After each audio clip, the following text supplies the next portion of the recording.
Hello everyone. Maths में आज हम एक्सरसाइज 13.2 की फर्स्ट वीडियो मैं आपको आज सेंड कर रहा हूँ। तो इसके अंदर देखिए क्या करेंगे हम। इसके अंदर आपको मैं बताना चाहता हूँ, इसके अंदर आपको आयतन निकालने हैं। जितने भी हमने पिछले एक्सरसाइज की है, इससे पहले वाले उसमें जितने भी शेप्स आकार थे, यानी जितने भी आपके पास सॉलिड थे, ठोस थे, उनका आपने पृष्ठीय क्षेत्रफल यानी सरफेस एरिया आपने निकालना था। और इस एक्सरसाइज में आपको आयतन निकालने हैं। क्या निकालने हैं? यस, वॉल्यूम आपको निकालनी है। क्या निकालनी है? वॉल्यूम आपको इसमें निकालनी है। तो बच्चों ये बिल्कुल ही हर जो शेप है आपके पास 3-4 जिसमें टाइप है। सबसे पहले आपको जो क्यूब है, घन है, घन की आपको घन का आयतन आपको पता होना चाहिए। घन का आयतन क्या होता है? एक्स इसमें हाइट होती है, एक्स इसमें आधार, लंबाई, सारी की सारी भुजाएं बराबर बराबर होती है। तो घन होता है, पहली शेप में बता रहा हूं, इसका जो वॉल्यूम होता है तीनों की गुणा कराने से एक्स की 3 भुजा की 3 हम कह सकते हैं। यानी अगर आप साइड का क्यूब कर दोगे तो आप क्या इसमें क्या निकाल दोगे? यस, आपके पास क्या आ जाएगा? वॉल्यूम आ जाएगी, घन आ जाएगा, आयतन आ जाएगा। किसका आ जाएगा? घन का आयतन आ जाएगा। किसका आ जाएगा? यस, घन का आयतन इसमें आप निकाल सकते हो। ठीक है। इसी तरह से अगली शेप मैं लेता हूं। देखिए अगली शेप मेरे पास है घनाभ की। घनाभ यानी क्यूबॉइड। क्यूबॉइड में आपको पता है बच्चों, तीनों की तीनों साइड्स अलग अलग इसमें हो सकती हैं, लेकिन तीनों की तीनों का मतलब सेम नहीं हो सकती। यानी या तीनों में से 2 सेम हो सकती है। जैसे ये 5 हो, ये 5 हो, ये 4 हो गई, ये अलग अलग है। मतलब इसमें हम इसको घन नहीं कहेंगे, इसको घनाभ कहेंगे, क्यूबॉइड कहेंगे। अब घनाभ का आयतन कैसे निकाले, वॉल्यूम कैसे निकाले, इसमें आपको पता होना चाहिए। लंबाई गुना चौड़ाई गुना ऊंचाई होती है। लंबाई गुना चौड़ाई गुना ऊंचाई होती है। और यूनिट का तो आपको पता होना चाहिए। 3 बार इसमें कोई भी यूनिट यूज हो रही है तो क्यूबिक मीटर हम इसको लिखेंगे या सेंटीमीटर। क्यूबिक यूनिट लिखेंगे जो भी इसकी यूनिट होगी। ठीक है। यानी घन मीटर, घन सेंटीमीटर या मीटर का क्यूब आप कर सकते हो। सेंटीमीटर में है तो सेंटीमीटर का क्यूब कर सकते हो। तो इस तरह से आप इसकी दोनों शेप्स की आप निकाल सकते हो। ठीक है। ये दोनों तो आपने पहले भी की हुई है। की तो सारी शेप्स है आपने पिछला जो आपने 9th क्लास में किया है, ये सारी की सारी शेप्स आपके पास सामने आई होंगी। ठीक है। अगला मैं शेप्स में बता रहा हूं, जो मैं आपको उसमें बता रहा हूं सिलेंडर की। किसकी बात कर रहा हूं मैं? सिलेंडर की। सिलेंडर है मेरे पास, बेलन है एक मेरे पास। बेलन के अंदर आपको पता है क्या क्या होता है। इसमें किसकी रेडियस होती है, ऊपर वाली ले लो या नीचे वाली ले लो इसमें, और एक होती है हाइट। ये दोनों चीजें होती है। तो इसका मैं वॉल्यूम यानी आयतन मैं निकालना चाहूं, इसका आयतन आपको चाहिए तो क्या करोगे? पाई आर स्क्वायर को h से मल्टीप्लाई करा दोगे। यानी इसमें ये वॉल्यूम किसकी होती है, आयतन किसका होता है? बेलन का। क्या होता है? बेलन का। अगर आपको मान लीजिए ये दे दिया जाए 7 मीटर तो इसकी रेडियस है और 10 मीटर इसकी हाइट है, ऊंचाई है, तो आप इसका आयतन निकालिए। तो आप क्या करोगे? पाई की वैल्यू जो दे रखी होगी वही रखनी है आपने। पाई आर का स्क्वायर 7 को 2 बार मल्टीप्लाई कराओगे और एक h से मल्टीप्लाई करा दोगे। जो काटने से जो आंसर आएगा वो मीटर की 3 में आंसर आ जाएगा। क्यूबिक मीटर कह सकते हैं। ठीक है। तो ये आयतन वाली बात हो गई। ठीक है। आसान है ये, बिल्कुल इजी, इसमें कोई दिक्कत वाली बात नहीं होनी चाहिए। ठीक है। आगे देखिए चौथा जो शेप आता है, इसमें पहले वाला ही देखो, उसमें ही जोड़ता हूं बच्चों, मैं उससे बेलन से ही जोड़ता हूं। देखो ये हो गया बेलन। अब देखिए चौथी शेप में बना रहा हूं, कोण की बना रहा हूं। यानी कोण यानी क्या कह सकते हो आप? इसको शंकु कह सकते हो। शंकु हिंदी में बोलते हैं इसको, क्या बोलते हैं? शंकु। जब देखिए जब मैं बेलन में से क्या करता हूं, देखिए बच्चों इस बेलन में से ये आपने जो कोण यानी शंकु निकाला है ना, तो ये 3 अलग अलग इसके डिवाइड हो जाता है। 3 पार्ट में अलग अलग डिवाइड हो जाती है इसकी वॉल्यूम। तो इसका मतलब ये हुआ, देखो बच्चों इसका मतलब ये हुआ जो कोण की वॉल्यूम होगी ना, वो बेलन वाली यानी सिलेंडर वाली की तीसरा हिस्सा होगी। बेलन वाली कितनी थी? पाई आर स्क्वायर h, और इसका तीसरा हिस्सा होगी। इसका मतलब ये हो गया आपके पास शंकु का आयतन आ गया। शंकु का यानी कोन की वॉल्यूम आ चुकी है आपके पास। अब ये 3 कहां से आया, मैंने आपको बताया है कि सिलेंडर, अगर आपको सिलेंडर की रिमाइंड है यानी याद है आपको, अगर दिमाग में चल रही है तो आप आराम से कोन की निकाल सकते हो। तीसरा हिस्सा करना है उसका, क्या करना है, यस, तीसरा हिस्सा इसमें आपको करना पड़ेगा पाई आर स्क्वायर एच, लेकिन 3 से डिवाइड कराएंगे, क्यों, शंकु है, बेलन में इस तरह से 3 डिवाइड हो जाती है, इसकी वॉल्यूम 3 बार डिवाइड हो जाती है, ठीक है। अगली शेप जो है वो होती है आपके जो बुक में है, कोन के बाद में है गोले की, स्फेयर की, 5वीं आ गई ना, 5वीं, फिफ्थ है कोन सॉरी स्फेयर। स्फेयर क्या होता है, जैसे आपकी बॉल है, कोई भी बॉल हम बात कर रहे हैं, जैसे कोई सॉलिड है, जिसे मान के चलिए ये स्फेयर है, ये ना, ये इस तरह से स्फेयर है, इसकी वैल्यू कैसे निकालेंगे, देखो इसमें आपको मैं पिछला जो हमने कोन का किया है बच्चों, कोन वाले से ही इसको मैं आंसर निकालना चाहता हूं। देखिए मेरे पास, अगर तुम है ना ध्यान से देखोगे ना, इसमें 4 कोन जुड़े हुए, देखो 4 कोन है इसमें, कितने कोन है, 4, ये इसकी हाइट है, ये वाली हाइट, देखो बच्चों ध्यान से मैं अलग से बना रहा हूं, फिर आपको अच्छे से समझ में आ जाएगा। ये आपके पास गोला हो गया, स्फेयर हो गया, इसमें 4 कोन बने हुए हैं, ये 4 कोन बने, कितने बने हुए हैं, 4। एक कोन का जो वॉल्यूम होता है, एक कोन का जो वॉल्यूम होता है उसको 4 से गुना करा देंगे, कितने से करवा देंगे, 4 से। बच्चों अभी फॉर्मूला नहीं निकला, अभी मैं फॉर्मूला निकालूंगा इसमें, कैसे, 1/4/3 हो गया, पाई आर स्क्वायर एच हो गया, अभी आंसर नहीं आया, अभी आंसर और आएगा। अब एक बात इसमें ये होती है बच्चों, जो इसमें एच होता है ना कोन में, जो इसमें चारों के चारों जो एच वाले है ना, वो आर के ही बराबर है। कोन के अंदर जो एच होता है वही आपका आर होता है, तो यहां पर मैं आर रख देता हूं, इस एच की जगह भी क्या कर दूंगा, मैं आर रख दूंगा।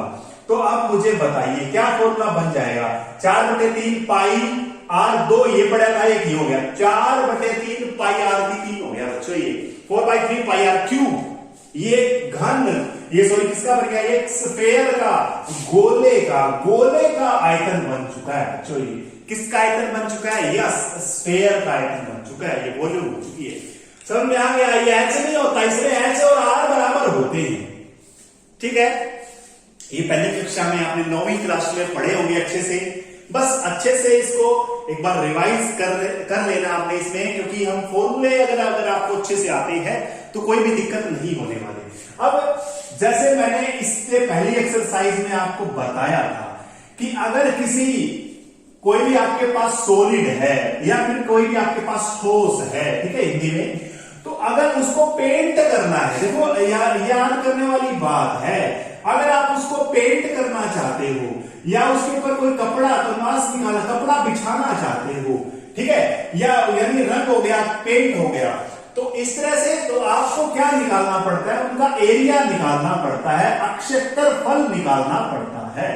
क्या निकालना पड़ता है, अगर आपने पेंट उसको करना है, उसके ऊपर कपड़ा बिछाना है, उसके ऊपर धातु बिछानी है, मेटल कोई भी उसके ऊपर कवरिंग करनी है, कवर करने का काम करना है, तो आपको क्षेत्रफल निकालना पड़ेगा, उसको ढकने का काम करना है तो क्षेत्रफल निकालना पड़ता है। लेकिन बच्चों, अगर आपको यह बताना है कि इसकी में वायु कितनी आएगी, एयर कितनी आएगी, उसमें पानी कितना आएगा, उसमें दूध कितना आएगा, उसमें मिल्क यानी दूध कितना आएगा, ठीक है, उसका वजन कितना है, तो बच्चों इस केस में क्या करना पड़ेगा, आपको यह बताना है। इस बॉक्स में, ये बॉक्स है मेरे पास, कोई भी बॉक्स है, ये पेन वाला यही ले लेता हूं, ये ढक्कन ले लेता हूं, कैप ले लेता हूं, इसके अंदर इसमें कितनी एयर आएगी, इसमें कितनी एयर है, तो क्या निकालना पड़ेगा, यस, वॉल्यूम निकालना पड़ेगा, आयतन निकालना पड़ेगा। क्या निकालना पड़ेगा, वॉल्यूम। जगह वॉल्यूम होती है, जो कोई वॉल्यूम होता है क्या है, कोई भी आपकी वस्तु है जितना स्थान घेरती है उसको बोलते हैं ना वॉल्यूम, ठीक है, साइंस का भी टॉपिक हो गया है ना। तो अगर आपको इसमें यह बताना है कि इसके अंदर कितना कांच लगा हुआ है, तो वॉल्यूम निकालेंगे हम इसकी, फिर इसके हिसाब से फिर आगे जो क्वेश्चन दिया हुआ उसके हिसाब से करेंगे, ठीक है। तो वॉल्यूम आपको वायु निकालनी पड़ जाएगी, कितनी एयर है गुब्बारे में, या कोई बर्तन है उसके अंदर कितना दूध है, कितना पानी है, या उसका कितना वजन है, तो क्या हो जाता है, वॉल्यूम ही हमें निकालनी पड़ती है। अच्छा, कल वाला एक जो मतलब इससे पीछे वाले में मैंने क्या बताया था, देखो बच्चों कंफ्यूज नहीं होना। जब कहीं किसी शेप को काटा जाता है, देखो ये मेरे पास सॉलिड सिलेंडर था, ठोस क्या था मेरे पास, क्या था बच्चों, ठोस बेलन था मेरे पास, सॉलिड है बिल्कुल, ये लोहे का बना हुआ है, ठीक है। अगर मैं इसके अंदर से एक शंकु काट देता हूं, इसके अंदर से कोन को काट देता हूं, काट दिया मैंने, अंदर ही अंदर काट दिया, तो काटने से तो एरिया बढ़ जाता है, एरिया क्या हो जाता है, बढ़ जाएगा, क्योंकि अंदर वाला एरिया भी पेंट करना पड़ेगा भाई, अंदर वाला कौन करेगा पेंट। मैंने आपको बताया था किसी चीज को काटने से तो एरिया बढ़ जाता है, ठीक है, सिंपल सी बात है। घर मकान का हम एग्जांपल ले सकते हैं। अगर एक मकान पूरा बंद है, पूरा का पूरा चारों दीवारी फर्श सारा बंद है, तो कितना आपको पेंट करना पड़ेगा, 4 दीवारी बाहर का करना पड़ेगा। लेकिन इसको मान के चलो खोद दिया, अंदर भी हो गया, फिर अंदर भी 4 दीवारी हो गई, तो 2 बार पेंट करना पड़ेगा, एरिया बढ़ जाएगा, एक बाहर वाला हो गया और एक अंदर ही अंदर दीवार के अंदर हो गया। तो बच्चों इसका मतलब ये होता है कि अगर कोई चीज को हम खोद देते हैं या उसको तोड़ देते हैं, तो उसका एरिया क्या हो जाता है, बढ़ जाता है, एरिया क्या हो जाता है, यस बढ़ जाता है। तो यदि ऊपर वाला जो शामिल है उसमें हम उसको देखेंगे, तो इसमें क्या किया था, इस कोन का निकाला था, शंकु का निकाला था, पाइयारन बेलन का निकाला था बाहर वाला, और नीचे वाला भी निकालना पड़ता है। तो यदि ये तो हमने पीछे वाला थोड़ा रिवाइज कर लिया, लेकिन बच्चों लेकिन एक बात याद रखनी है, वॉल्यूम है ना, वॉल्यूम, यस वॉल्यूम है ना, वॉल्यूम में माइनस होता है, क्या होता है, माइनस, यानी घट जाता है बच्चों, क्या हो जाता है, ये माइनस हो जाता है, याद रखना है। यानी वॉल्यूम में अगर आपको कोई चीज काटी हुई है तो वॉल्यूम में घट जाती है, आयतन घट जाता है बच्चों, क्या हो जाता है, आयतन किसी चीज को काटने से घट जाता है, ये याद रखना है, डिक्रीमेंट आ जाता है, कैसे घट जाता है, ठीक है। एक चीज बात ध्यान रखनी है, जैसे मान के चलिए, देखो मैं सम करवाऊंगा इसको, एक बार थोड़ा सा आपको समझना जरूरी है। ये सिलेंडर है मेरे पास, वही है, लोहे का बना हुआ है, लोहे का सिलेंडर है, ये लोहे की एक सिलेंडर सा है मेरे पास, कोई भी मान के चल सकते, कोई भी शेप है, ठीक है। इसमें मैंने एक शंकु खोद दिया, क्या कर दिया, अंदर डिग कर दिया मैंने, इसके अंदर शंकु आकार कोई भी मेटल उसको बाहर निकाल दिया, क्या कर दिया, इसके अंदर बाहर निकाल दिया, ठीक है। अब इसका वॉल्यूम की बात करेंगे, कितना वॉल्यूम है इसका, तो बच्चों कैसे करेंगे, सिलेंडर के वॉल्यूम के अंदर से, यानी बेलन के वॉल्यूम में से माइनस करना पड़ेगा कोन का, यानी बेलन में से शंकु, आपको आयतन की बात मैं कर रहा हूं बच्चों, आयतन वॉल्यूम की बात कर रहा हूं मैं, किसकी बात कर रहा हूं, आयतन, घटाना पड़ेगा इसे, क्या करना पड़ेगा, यस घटाना पड़ेगा। लेकिन अगर क्षेत्रफल यानी सरफेस एरिया होता तो जुड़ जाता, क्या हो जाता, तो जुड़ जाता। तो बच्चों आपकी जो ये 13.2 एक्सरसाइज है, इसके अंदर मैं बात कर रहा हूं, इसके अंदर जो क्वेश्चन हम स्टार्ट करेंगे, देखिए फर्स्ट क्वेश्चन को पढ़ते हैं। देखिए एक सॉलिड दिया हुआ है बच्चों, एक ठोस दिया हुआ है, वो उसका नीचे वाला सिरा क्या है, अर्ध गोलाकार है, आधा गोलाकार है बच्चों, आधा गोला है, ठीक है। और इसके ऊपर क्या लगा हुआ है, इसके ऊपर शंकु लगा हुआ है, कोन लगा हुआ है, ये बर्तन आ गया, कोई बर्तन है बच्चों ये, ठीक है।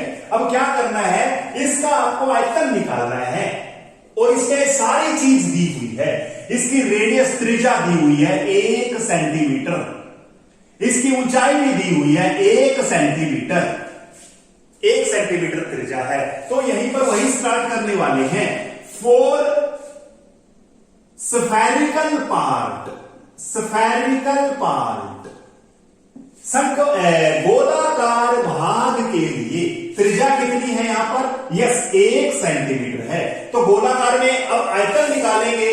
अब मुझे बताओ, ये तो गोला आधा है, आधा गोला है, अगर आधा गोला है तो पूरे गोले का जो आयतन होता है वो 4/3 पाई आर की 3 होता है, 4/3 पाई आर की 3 होता है। ये आधा है, इसलिए इसको क्या करेंगे, 2 से भाग करना पड़ेगा भाई, आधा है ना ये वॉल्यूम हम किसकी निकाल रहे हैं, वॉल्यूम ऑफ हेमिस्फेयर, यहां पर लिखेंगे volume of hemisphere, hemisphere, Hindi में क्या लिखेंगे, अर्ध गोले का आयतन, पूरे को 2 से भाग करना पड़ेगा, आयतन तो घट जाएगा, है ना।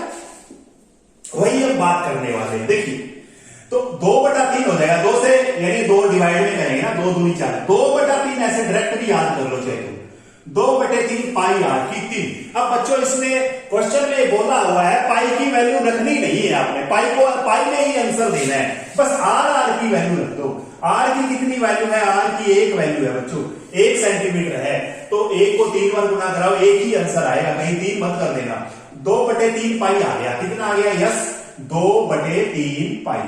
ये आपका क्या आ गया, नीचे वाले पार्ट का आयतन आ गया। अब ऊपर वाला वो पहले वाली बात है, अगर आयतन हम ऊपर वाला जोड़ेंगे नीचे वाला भी जोड़ेंगे इसके अंदर भी।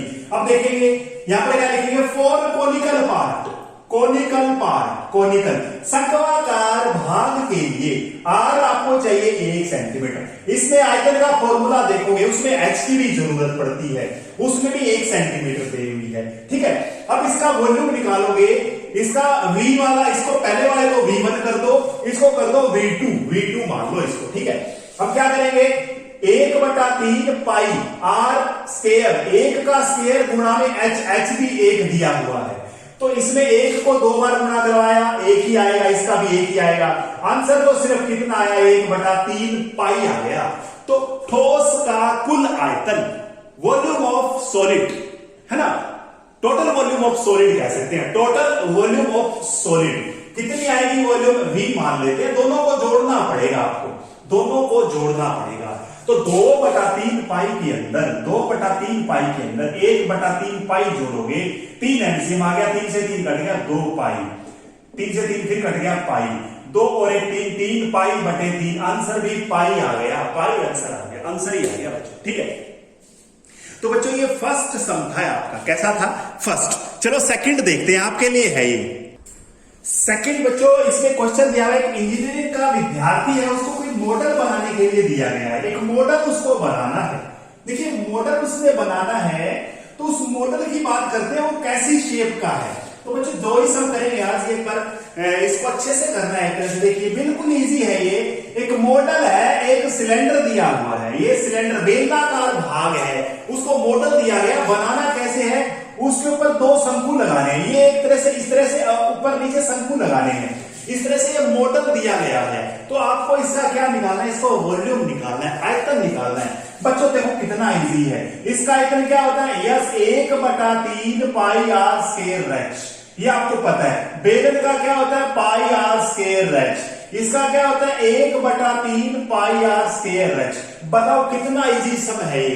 इसके अंदर जो भी आर होगा, जो भी एच होगी यूज कर लेंगे, इसमें भी जो भी आर होगा, जो एच होगी वो यूज कर लेंगे, इसके अंदर भी जो भी आर होगा, जो एच होगी वो यूज कर लेंगे, बिल्कुल इजी है। अच्छा एक बात आपको याद रखनी है, सबसे पहले हम वही तरीका जो अपनाने वाले हैं, बेलनाकार भाग के लिए आर, फिर एच लिखेंगे, फिर शंक्वाकार भाग के लिए आर क्या है, एच क्या है। अब इसमें जब शंक्वाकार भाग की बात होगी, एक शंकु का निकाल के 2 से गुणा करवा देंगे, और कुछ नहीं करना हमने, ठीक है। इसमें क्या क्या दिया हुआ है तुम इसमें देख सकते हो कि जो इसका पूरा का पूरा व्यास है ना, इसका पूरा का पूरा व्यास 3 सेंटीमीटर दिया हुआ है, ये 3 सेंटीमीटर है, तो यानी 3/2 हो जाएगी इसकी त्रिज्या हो जाएगी, तो ऊपर शंकु की भी बेलन की भी 3/2 सेंटीमीटर त्रिज्या हो जाएगी, ठीक है। और क्या दिया हुआ है इसमें आप देखोगे, इसकी है ना, इसकी सारी की सारी जो लंबाई है ना बच्चों, यहां से लेके यहां से लेके यहां तक इसकी लंबाई 12 सेंटीमीटर है। कितनी है, यस 12 सेंटीमीटर है इसकी लंबाई सारी। लेकिन इस शंकु की भी दे रखी है, अलग अलग भी दे रखी है, इसके शंकु की दे रखी है 2 सेंटीमीटर, ये 2 सेंटीमीटर है बच्चों, ये नीचे वाली भी 2 सेंटीमीटर है। 2 ऊपर से कट गई, 2 नीचे से कट गई, 2 2 4, 12 में से 4 गए, 8 सेंटीमीटर इसकी बेलन की बच गई, सिलेंडर की बच गई। हम 4 सिलेंड्रिकल पार्ट की बात करेंगे बच्चों, 4 सिलेंड्रिकल पार्ट की करेंगे। देखो बच्चों 4 सिलेंड्रिकल पार्ट, आर कितनी है 3/2 सेंटीमीटर, एच कितनी है अभी निकाली है, 8 सेंटीमीटर बच्चों, 8। एक इसका क्या फॉर्मूला है, पाई आर स्क्वायर एच, लगा देनी बच्चों, पाई की वैल्यू आपको पता है, आर स्क्वायर एच, ठीक है। इसी तरह से शंक्वाकार भाग के लिए for conical part r same है, एच इसमें 2 सेंटीमीटर है। इसमें आप निकालोगे दोनों शंकुओं का आयतन, दोनों शंकुओं का आयतन निकालोगे, इकट्ठा कर देना चाहिए। एक का 1/2 पाई आर स्क्वायर एच होता है, तो दूसरे का क्या हो जाएगा, 2/3 हम कर देंगे सिलेंड्रिकल, ठीक है, सिलेंड्रिकल के लिए हम कर देंगे। बिल्कुल इजी है ये, कर देना, ठीक है, बिल्कुल इसी तरीके से कर दोगे, 2 ही सब करेंगे। थैंक यू बच्चों, thank you, have a nice day.